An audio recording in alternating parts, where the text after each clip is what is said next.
warahmatullahi ta'ala wabarakatuh. Bismillahirrahmanirrahim. Alhamdulillahi rabbil alamin. Allahumma salli ala sayyidina Muhammadin wa ala alihi wa ashabihi ajma'in. Asyhadu an la ilaha illallah wahdahu la syarika lah wa asyhadu anna Muhammadan abduhu wa rasuluh la nabiyya wa la rasula ba'dah. Amma ba'du, qala Allah ta'ala fil Qur'anil Karim, a'udzu billahi minasy syaithanir rajim. Bismillahirrahmanirrahim. Subhanalladzi asra bi 'abdihi lailan minal masjidil haram ilal masjidil aqsa alladzi barakna hawlahu linuriyahu min ayatina innahu huwas samiul basir. Shadaqallahul azim. Rabbi shrah li sadri wa yassir li amri wahlul 'uqdatam min lisani yafqahu qawli. Ada sebuah pantun Bapak Ibu sekalian. Saya tidak kalah dengan Pak Ketua kita tadi. Ke pasar tidak lupa membeli buah durian. Ya, cakep orangnya atau pantunnya. Saya ulang Bapak Ibu. Jalan-jalan ke pasar tak lupa membeli buah durian. Makannya dicampur dengan nasi ketan. Woi lemak niat. Mohon maaf, beribu-ribu maaf.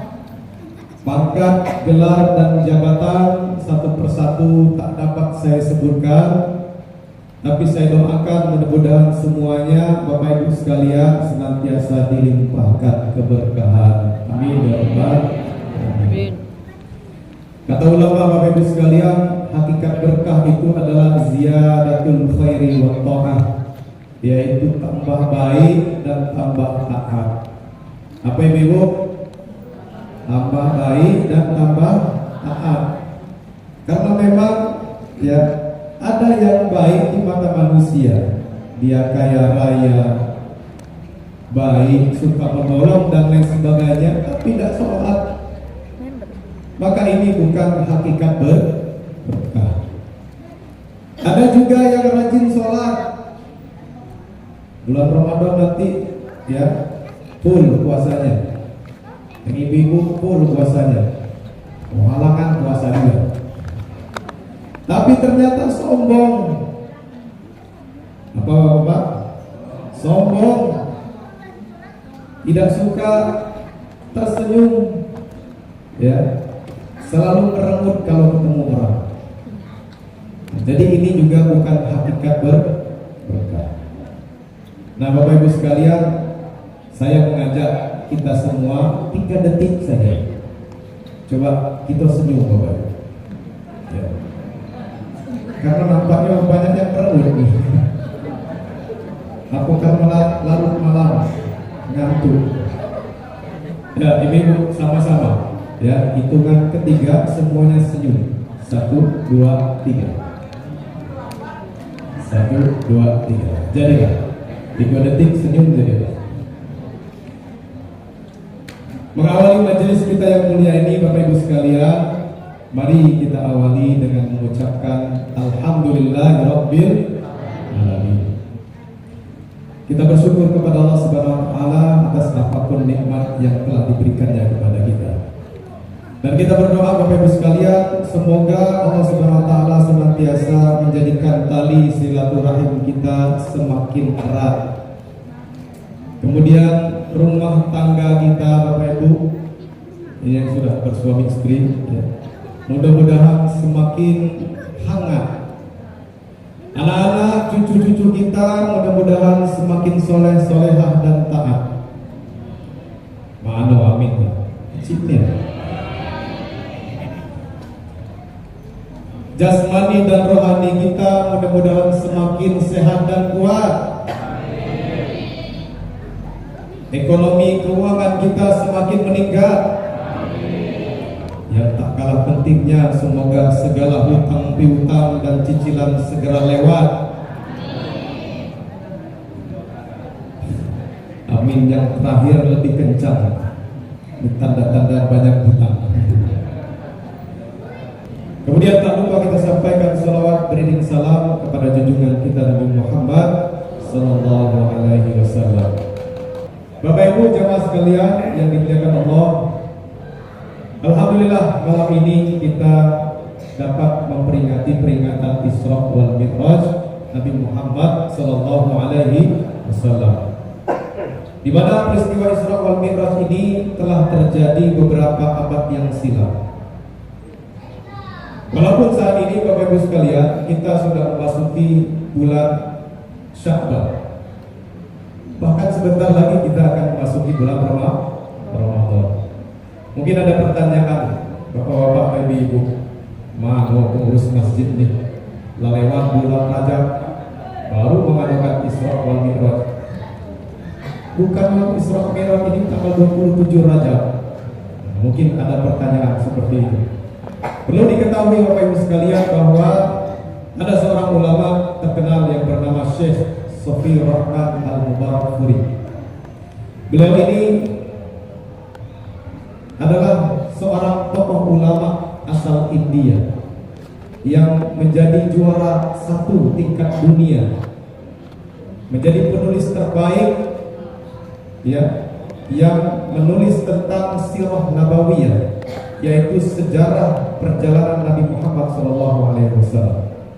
Di dalam karya beliau yang berjudul Ar-Rahiqul Maktum, ya, disebutkan di dalam kitab beliau itu bahwa ada sekurang-kurangnya 6 pendapat, di mana tidak ada satupun pendapat yang kuat dan meyakinkan mengenai kapan terjadinya atau kapan peristiwa Isra wal Mi'raj ini terjadi secara pasti.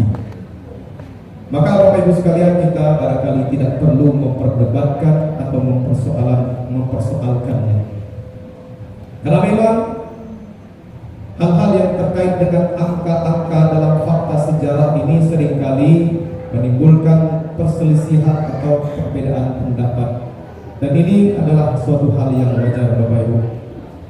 Ya, berbeda pendapat dalam hal-hal yang mengenai sejarah yang sering kali terjadi. Namun Bapak Ibu sekalian, ya, meskipun negara kita di dalam kalender nasional sudah ditentukan bahwa peringatan Isra wal Mi'raj ini terjadi pada tanggal 27 Rajab, ya, sebenarnya peringatan Isra wal Mi'raj ini boleh diperingati kapan saja. Tidak perlu harus tanggal 27 Rajab.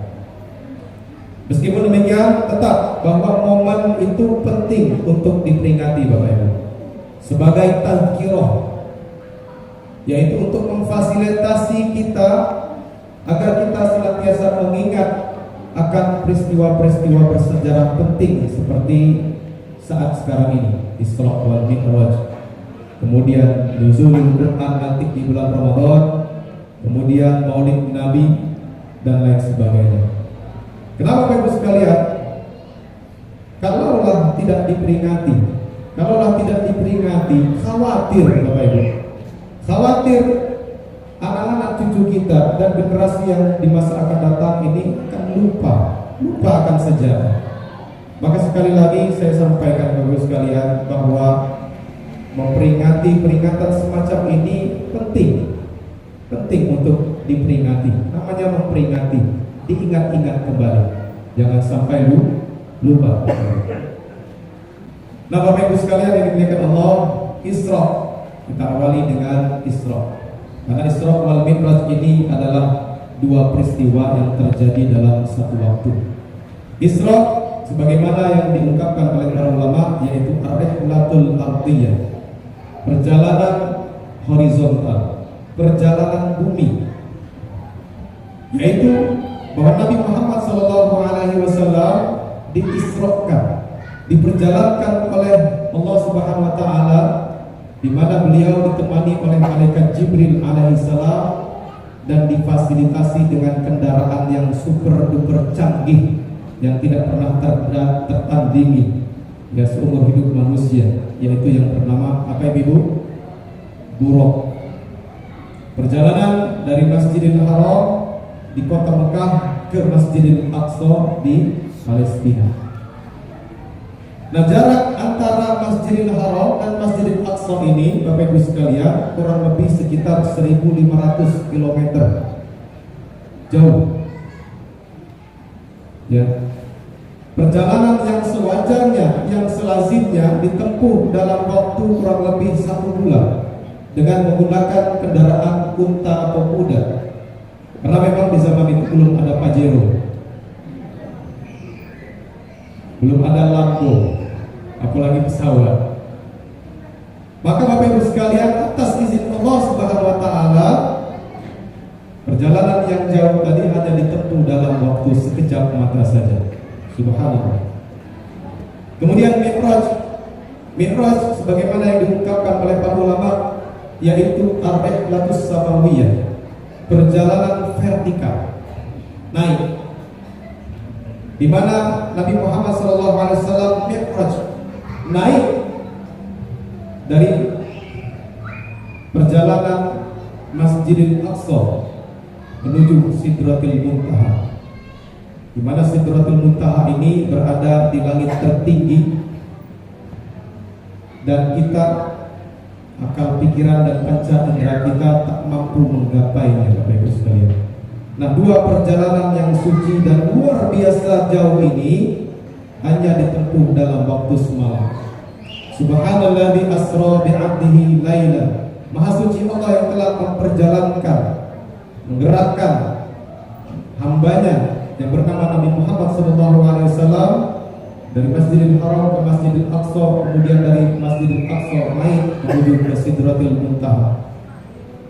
Dan tidak ada yang mustahil bagi Allah Subhanahu wa taala, Bapak Ibu sekalian. Tidak ada yang mustahil baginya. Karena sesungguhnya Allah Subhanahu wa taala bersifat fa'alun lima yurid. Allah memiliki sifat yaitu Maha berbuat sekendaknya. Apapun yang Allah inginkan, sesungguhnya Allah memiliki Maha berkehendak, Maha berbuat. Dan kita manusia dan seluruh alam sejagat raya ini sesungguhnya hakikatnya adalah milik Allah, Bapak Ibu sekalian. Yang namanya pemilik ya bebas mau ngapain saja. Ibarat kita, Bapak Ibu punya HP, ya bebas mau taruh di kantong boleh, karena milik kita. Mau taruh di meja boleh, ya mau taruh di kursi boleh. Tapi kalau milik orang, kita taruh di kantong baju kita, ya ini bisa dianggap maling. Sebagai orang yang beriman, Bapak Ibu sekalian, peristiwa Isra wal Mi'raj ini adalah peristiwa yang wajib kita imani, wajib kita yakini akan kebenarannya. Kenapa Bapak Ibu sekalian? Karena peristiwa Isra wal Mi'raj ini sungguh telah disampaikan beberapa abad yang lalu dengan jelas dan terang, disampaikan, ya, disebutkan di dalam dua sumber utama, sumber tertinggi umat Islam, yaitu Al-Quranul Karim dan hadis-hadis sahih dari Nabi Muhammad SAW. Di samping itu, Bapak Ibu sekalian,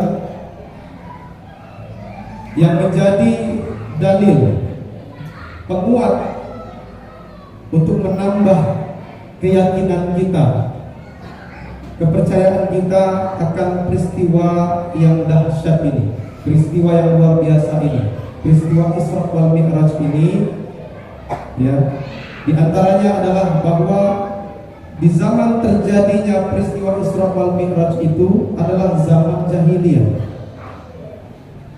Saat itu zaman jahiliyah, Bapak Ibu, di mana di zaman itu ilmu pengetahuan, teknologi apalagi pasti tentunya belum berkembang seperti sekarang. Para ilmuwan, saintis, yang apalagi antariksawan yang meneliti bintang-bintang dan sebagainya, jelas belum ada saat itu. Maka barangkali agak mustahil rasanya seorang nabi yang ummi, yang belum pernah mengenyam dunia pendidikan, bahkan tidak mengetahui, memahami baca tulis dan lain sebagainya. Dan beliau juga bukanlah seorang ahli kitab. Mustahil rasanya bagi beliau sallallahu alaihi wasallam mampu bisa menceritakan sebuah cerita peristiwa yang begitu dahsyat, luar biasa, di luar batas kemampuan nalar manusia saat itu. Namun demikian Bapak Ibu sekalian, tetap ada saja orang-orang yang mendustakan Nabi, bahkan menganggap Nabi sudah gila, stres. Nabi ini sudah gila, sudah stres Nabi. Manalah mungkin ya peristiwa Isra Mi'raj disampaikan bla bla bla segala macam, tidaklah mungkin ya. Maka tak heran Bapak Ibu sekalian, di saat peristiwa Isra wal Mi'raj tersebut disampaikan oleh Nabi sallallahu alaihi wasallam, hanya segelintir saja, hanya sedikit saja yang mengimaninya, yang meyakininya, yang mempercayainya. Dan di antara yang segelintir tersebut Bapak Ibu sekalian, di dalam sejarah disebutkan bahwa salah satu yang mempercayai Nabi Muhammad SAW, sebagaimana yang kita kenal ya, seorang sahabat yang bernama siapa Ibu? Abu Bakar. Sehingga dalam peristiwa Isra wal Mi'raj tersebut beliau dijuluki sebagai As-Siddiq. As-Siddiq ini artinya adalah orang yang membenarkan, yang mempercayai perkataan Nabi sallallahu alaihi wasallam. Atas pertanyaannya, mengapa Abu Bakar bisa mempercayai, bisa meyakini perkataan Nabi sallallahu alaihi wasallam? Padahal Abu Bakar belum pernah melihat, tidak ada saksi, apalagi CCTV. Kok bisa seorang Abu Bakar bisa meyakini, mempercayai hal tersebut? Tentu beliau Abu Bakar ini Bapak Ibu sekalian tidak sekedar percaya begitu saja. Tidak seperti kita Bapak Ibu. Nah, kadang ada informasi masuk lewat WA, lewat grup, laju di share lah itu, langsung ditelan mentah-mentah, langsung diyakini, langsung diamalkan, bahkan tanpa cross check, tanpa tabayun, ya, tanpa mengecek kembali atas kebenarannya. Nah, Abu Bakar tidaklah seperti itu Bapak Ibu. Tentu di samping keimanan yang kuat, nah, jadi Abu Bakar ini adalah seseorang yang memiliki keimanan yang begitu kuat. Tentu ada faktor pembantu, faktor penguatnya Bapak Ibu. Apa faktor penguatnya? Abu Bakar saat itu mengingat-ingat kembali bahwa sesungguhnya Nabi itu sejak kecil Bapak Ibu, bahkan jauh sebelum beliau diutus menjadi Nabi dan Rasul, sudah dikenal sebagai sosok Al-Amin. Bapak-bapak, Al-Amin sudah dikenal Al-Amin oleh masyarakat jahiliyah saat itu Bapak Ibu sekalian. Al-Amin ini artinya adalah orang yang dipercaya. Ya. Kemudian di antara faktor yang menguatkan keyakinan Abu Bakar As-Siddiq atas ucapan baginda Nabi SAW adalah bahwa sepanjang umur Nabi Muhammad SAW dari kecil hingga besar, beliau tidak pernah memiliki riwayat atau catatan kriminal. Beliau tidak pernah memiliki catatan atau riwayat kriminal sepanjang hidup beliau, Bapak Ibu. Beliau tidak pernah berbohong, tidak pernah mencuri, tidak pernah minum, ya sebagaimana tradisi jahiliyah dulu, suka minum minuman keras, suka minum khamar. Maka beliau tidak pernah memiliki catatan tersebut. Beda di zaman kita Bapak Ibu ya. Walaupun sudah ada catatan kriminal, bahkan keluar masuk penjara, mohon maaf, jadi tahanan tipikor, tindak pidana korupsi. Tapi anehnya masih ada juga ya Ya, masih ada juga yang mengangkatnya, masih ada juga yang memilihnya, menjadikannya sebagai pemimpin. Nauzubillah min dzalik. Nah, Bapak Ibu sekalian yang dimuliakan Allah Subhanahu wa taala, maka dengan faktor-faktor penguat tadilah, maka Abu Bakar As-Siddiq ini meyakini atas peristiwa Isra wal Mi'raj. Sama mungkin ibu sekalian, kalau ibu-ibu punya anak yang dari kecil hingga dewasa jujur, tidak pernah mencuri, tidak pernah berulah segala macam, tiba-tiba ada yang ngomong anak ibu ini mencuri bu, gimana kira-kira bu? Kira-kira percaya langsung atau tidak? Tidak. Pasti kita akan berpikir, mana mungkin anak saya mencuri? Dari dulu tidak pernah mencuri, dari dulu jujur, luar biasa dan sebagainya. Nah, barangkali seperti itu juga Abu Bakar As-Siddiq meyakini dan mengimani apa yang disampaikan oleh Rasulullah SAW. Kemudian Bapak Ibu sekalian, peristiwa Isra wal Mi'raj ini tentunya bukanlah kejadian atau peristiwa kebetulan belaka. Ya, bukanlah kebetulan belaka Bapak Ibu. Tentu peristiwa Isra wal Mi'raj ini sudah menjadi skenario yang indah, sangat indah dari Allah Subhanahu wa taala. Apalagi setelah beliau sallallahu alaihi wasallam ditimpa musibah yang bertubi-tubi Bapak Ibu. Duka cita yang teramat mendalam. Ya, cobaan demi cobaan silih berganti. Sehingga para sejarawan menamakan saat itu dengan tahun kesedihan atau Amul Husni. Ya, diawali dengan meninggalnya dua sosok penting dalam hidup beliau, yaitu Abu Thalib, pamannya yang senantiasa menjadi garansi Bapak Ibu. Ya, garansi Nabi. Kalau Nabi lecet dikit, nah beliau jadi garansinya. Nah, ibarat kita punya kendaraan, kalau lecet bawa ke garansi. Nah, Abu Thalib ini menjadi sosok yang memberikan garansi sepenuhnya seumur hidup kepada Nabi Muhammad SAW. Meninggal dunia. Betapa sedihnya beliau. Kemudian disusul oleh istrinya yang bernama Siti Khadijah. Ya, beliau seorang hartawan, bahkan mengeluarkan harta sehabis-habisnya untuk mendukung dakwah Nabi SAW. Meninggal dunia juga.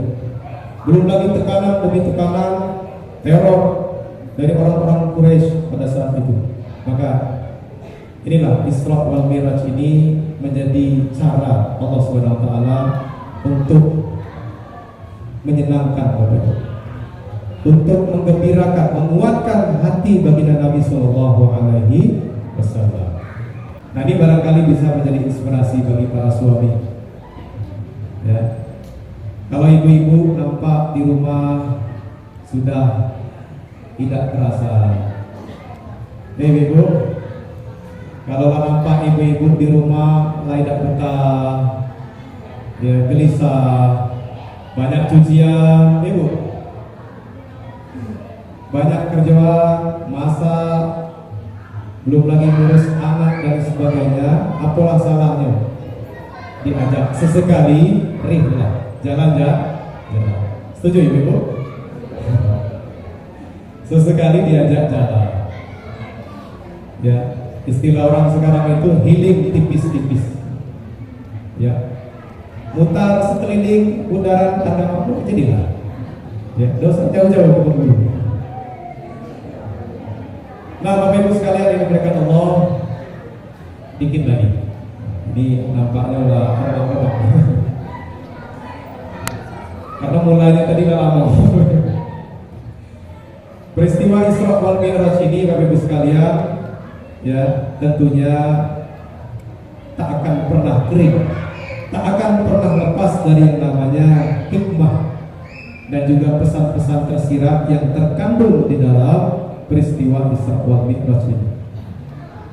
Ada dua pesan yang rasanya penting dan relevan untuk saya sampaikan berkaitan dengan peristiwa Isra wal Mi'raj ini dan juga dalam rangka kita menyambut bulan suci Ramadan. yaitu perkara yang berkenaan dengan sholat dan masjid.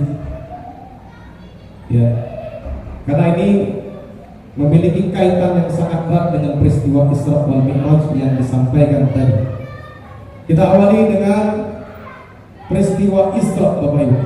Sebagaimana yang sudah kita ketahui bahwa Isra ini adalah perjalanan dari Masjidil Haram di kota Mekah ke Masjidil Aqsa di Palestina.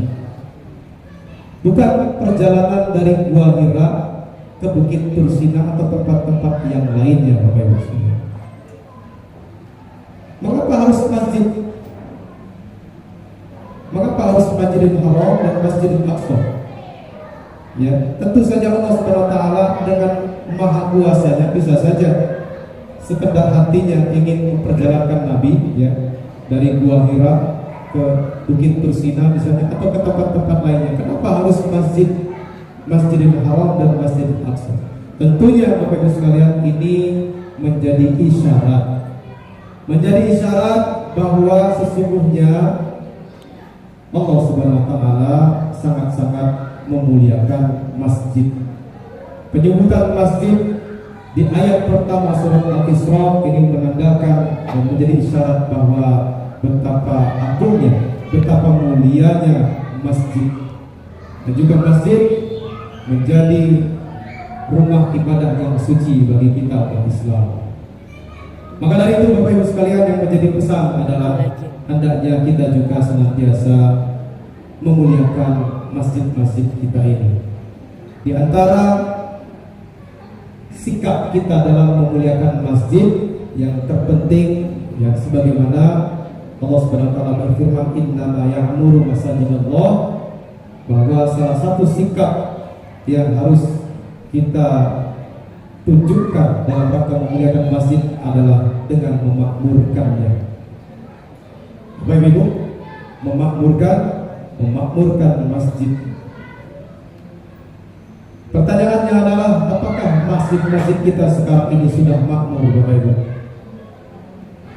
Ya, kalau kita hitung-hitung barangkali masjid-masjid yang ada di Indonesia ini, ya, jangankan di Indonesia, ya, mungkin kalau di Bengkulu saja jumlahnya mungkin mencapai ratusan, mungkin juga ribuan.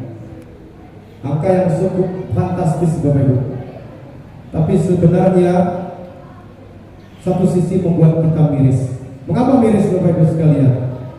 Karena realitanya, faktanya, banyak masjid yang belum makmur. Betul, Bapak Ibu? Memang makmur fisiknya, makmur bangunannya, mewah, megah dan sebagainya, tapi ternyata sepi jemaahnya. Ada juga yang makmur, mohon maaf, saldo kasnya, ya, makmur saldo kasnya, bahkan diumumkan setiap Jumatnya tersisa sekian juta rupiah, tersisa sekian puluh juta rupiah, bahkan ratusan juta rupiah, tapi ternyata sepi dari kegiatan keagamaannya. Apakah ini disebut dengan makmur? Maka dari itu Bapak Ibu sekalian, mari kita jadikan masjid ini sebagai pusat, Bapak Ibu, center, pusat pembinaan spiritual, pembinaan ruhiyah kita, terutama di zaman sekarang, zaman krisis dan bobroknya moral bangsa kita ini. Maka ini jadi PR, Bapak Ibu sekalian, PR kita semua, terutama para orang tua. Jangan sampai masjid kita ini hanya dipenuhi oleh kaum OTT, bukan operasi tangkap tangan, Bapak Ibu. OTT, orang tua-tua. Inilah realitanya, Bapak Ibu. Masjid-masjid lebih banyak dipenuhi oleh kaum OTT, orang tua-tua. Sedangkan yang muda-muda sibuk OTW mabar, ya, istilahnya sekarang. OTW ke rumah pacar, macam-macam. Maka ini tugas kita, Bapak Ibu sekalian. Mari kita ajak anak-anak bujang gitu, anak-anak gadis gitu. Ya biarlah, paling tidak sekali ya dalam 5 waktu, paling tidak maghrib, isya, kita makmurkan masjid kita ini. Maka Bapak Ibu sekalian, masjid hendaknya selalu kita ramaikan. Setuju Bapak Ibu? Masjid kita selalu ramaikan. Sholat, terutama sholat berjamaah, hendaknya selalu ditegakkan. Ya, kemudian suara azan jangan sampai hilang kedengaran. Kemudian tilawah Al-Quran, ya, jangan sampai sepi dari tilawah Al-Quran, dan juga jangan sampai sepi dari pengajian. Kenapa Bapak Ibu sekalian? Agar kita, terutama di masyarakat sekitarnya, senantiasa mendapatkan keberkahan. Sama seperti Masjidil Haram dan Masjidil Aqsa Bapak Ibu sekalian, sebagaimana ya janji Allah Subhanahu wa taala, alladzi barakna haula. Ya, jadi Masjidil Haram dan Masjidil Aqsa ini dari dulu hingga sekarang alhamdulillah senantiasa Allah berkahi. Ya, orang-orang di sekitar Masjid Al-Aqsa, Masjidil Haram senantiasa berkah, bertambah taat, bertambah baik Bapak Ibu sekalian. Maka kalau masjid sudah sepi, ini alamat Bapak Ibu sekalian. Ya, jangan sampai masjid kita yang berdiri ini sepi dari kegiatan, sepi dari salat berjamaah dan sebagainya. Kemudian yang kedua Bapak Ibu sekalian, yang terakhir yaitu peristiwa Mi'raj. Ya, peristiwa Mi'raj ini ya sebagaimana yang kita ketahui bahwa naiknya Nabi Muhammad SAW dari Masjidil Aqsa ke Sidratil Muntaha.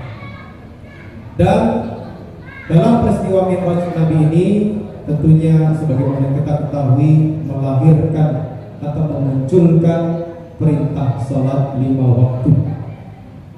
Dan ini luar biasa Bapak Ibu, perintah yang satu-satunya, syariat yang satu-satunya, tidak ada di syariat-syariat yang lain, puasa, zakat, haji dan sebagainya, hanya sholat.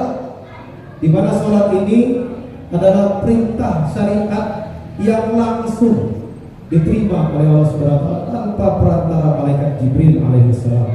Maka ini menunjukkan bahwa betapa agungnya sholat bagi setiap kita pribadi kita Bapak Ibu sekalian. Ya.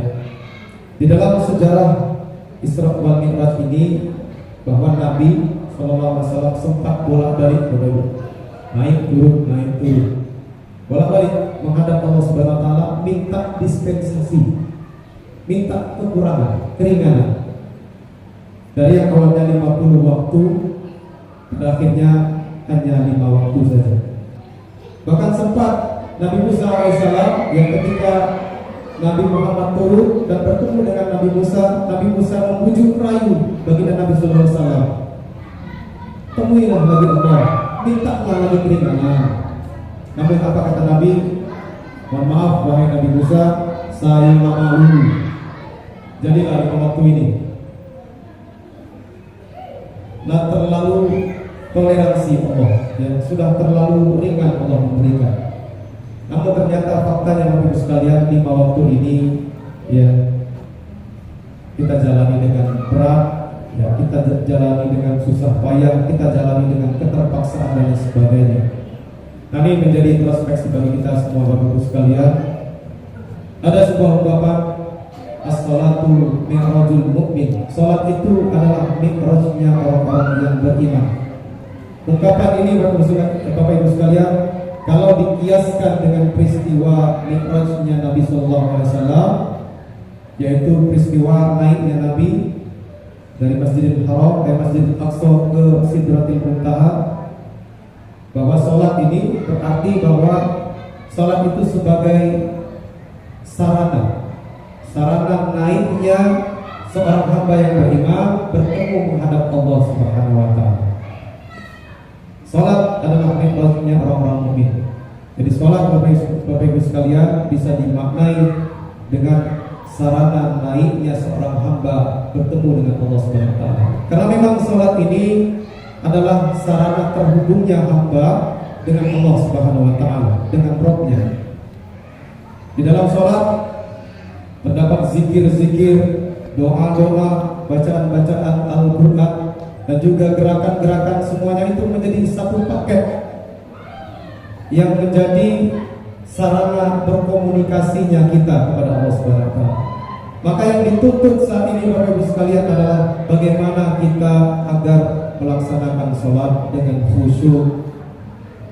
Bapak Ibu, sholat dengan khusyuk. Qad aflahal mu'minun alladzina hum fi sholatihim khashi'un. Sungguh beruntunglah orang-orang yang beriman, yaitu orang-orang yang senantiasa khusyuk dalam sholatnya. Beruntung lawan daripada merugi. Maka merugi Bapak Ibu sekalian kalaulah kita sepanjang umur kita, selama hidup kita ini tidak bisa berusaha untuk khusyuk di dalam sholat. Ini ibarat kita berkomunikasi kepada Allah Subhanahu Wa Taala, tapi kita tidak paham, tidak ngerti apa yang kita sampaikan Bapak Ibu sekalian. Terakhir Bapak Ibu sekalian, inilah ngantuk-ngantuk. Masih kuat Bapak Ibu?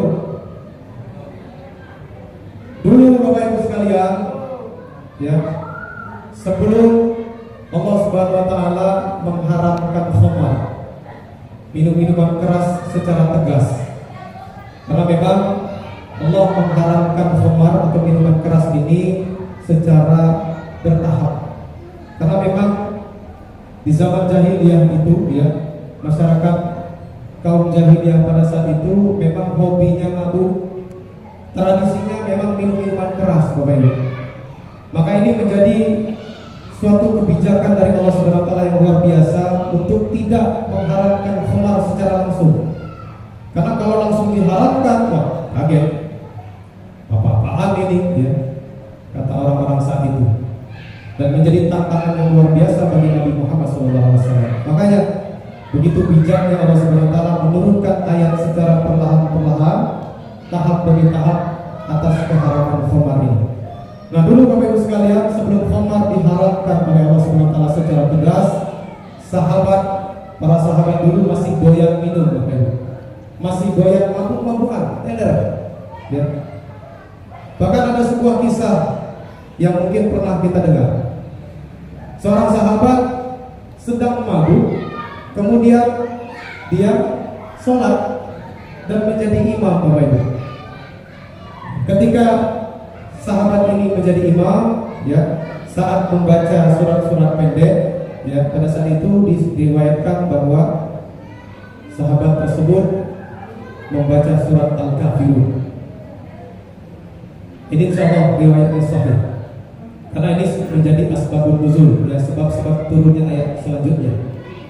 Jadi Bapak Ibu sekalian, saat sahabat ini, yang saya lupa namanya siapa, membaca surat Al-Kafirun, karena masih dalam keadaan mabuk tadi, ya, mabuk, tidak sadarkan diri. Nah, jadi ketika membaca surat Al-Kafirun, bacaannya ngawur, terbolak-balik, Bapak Ibu. Qul ya ayyuhal kafirun ma a'budu ma ta'budun wa nahnu na'budu ma ta'budun. Katakanlah wahai orang-orang kafir, aku tidak menyembah apa yang kamu sembah, tapi kami menyembah apa yang kalian sembah.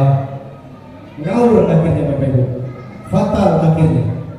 Ini akibat apa? Akibat mabuk tadi, dalam kondisi mabuk tadi.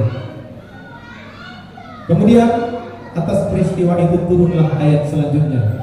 Ya ayyuhalladzina amanu la taqrabus shalah wa antum sukara hatta ta'lamu ma taqulun. Wahai orang beriman, dan ayat ini ditujukan oleh para sahabat saat ini. Janganlah kalian sholat, janganlah kalian mendekati sholat sedangkan kalian masih dalam keadaan mabuk, tidak sadarkan diri. Silakan kalian sholat kalaulah kalian sudah sadar, sudah mengerti, memahami apa yang kalian baca, apa yang kalian ucapkan dalam sholat. Maknanya Bapak Ibu sekalian, saat itu, ya, para sahabat dilarang sholat, walaupun memang pengharapan khamar belum tegas saat itu, ya, mungkin masih, ya, setengah boleh lah. Jadi dari ayat ini Bapak Ibu sekalian ada ungkapan yang sangat bagus. Kam min musallin lam yashrab khamran walakinnahu la yadri ma yaqulu fi salatih laqad astarahathu ad-dunya bi masyaghiliha. Berapa banyak orang yang sholat tidak mabuk, tidak minum-minum, tapi ironisnya Bapak Ibu sekalian, kenapa dia tidak mengerti, tidak memahami apa yang dia ucapkan dalam sholatnya? Sungguh Dia telah dimabukkan dengan perkara-perkara dunia yang melalaikannya.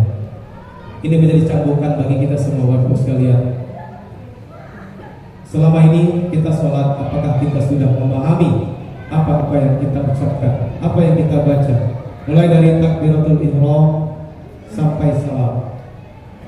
Ya, ini menjadi cambuk bagi kita semua melalui peristiwa Isra wal Mi'raj ini, dan juga dalam rangka kita menghadapi bulan suci Ramadan agar ibadah kita semakin berkualitas Bapak Ibu sekalian. Jangan seperti itu saja. Nah, jangan jadilah. Ya, kita ini seringkali jadilah. Ya, tidak ada kemajuan akhirnya. Maka mari sebelum menyambut bulan suci yang mulia, bulan suci Ramadan ini, kita persiapkan diri kita dengan terbaik agar kita menjalani bulan yang terbaik ini dengan sesuatu yang mendapatkan hasil yang terbaik pula hendaknya. Mari kita di dalam sebuah kaidah Bapak Ibu sekalian, al-fahmu yu'inu 'alal khusyuk. Pemahaman itu sungguh akan membantu kepada kekhusyukan. Ya, sama seperti bapak-bapak yang berkendaraan, punya mobil misalnya, kalau tidak paham apa saja fungsi tombol-tombol yang ada di mobil, ya barangkali besar kemungkinan akan terjadi kecelakaan. Bingung mana tombol sen, mana tombol klakson, mana gigi 1, gigi 2 dan sebagainya. Nggak paham itu semua, maka besar kemungkinan akan terjadi kecelakaan. Tapi kalau bapak-bapak sekalian paham mana tombol klakson, mana tombol sen, ya, mana gigi 1, gigi 2 dan sebagainya, maka besar kemungkinan insya Allah akan selamat dalam perjalanan. Begitu juga dalam salat Bapak sekalian, kalau kita tidak memahami apa yang kita ucapkan dalam salat kita, ya kita sampaikan dan kita akan berusaha khusyuk, ya. Maka khusyuk ini diantara salah satu faktor untuk membuat kita khusyuk adalah pemahaman, memahami hakikat salat secara sempurna, secara keseluruhan, mulai dari takbiratul ihram sampai salam. Hendaknya kita kuasai, kita pahami, tentunya dengan cara kita belajar, banyak membaca, banyak bertanya dan sebagainya. Baik Bapak Ibu sekalian yang dimuliakan Allah, jemaah peringatan Isra wal Mi'raj yang dimuliakan Allah Subhanahu wa taala, ini saja barangkali pesan-pesan dan juga hikmah dari peringatan Isra wal Mi'raj yang kita adakan pada malam hari ini. Maaf apabila ada kekurangan dan kesalahan, dan kita akhiri dengan doa bersama-sama Bapak Ibu sekalian.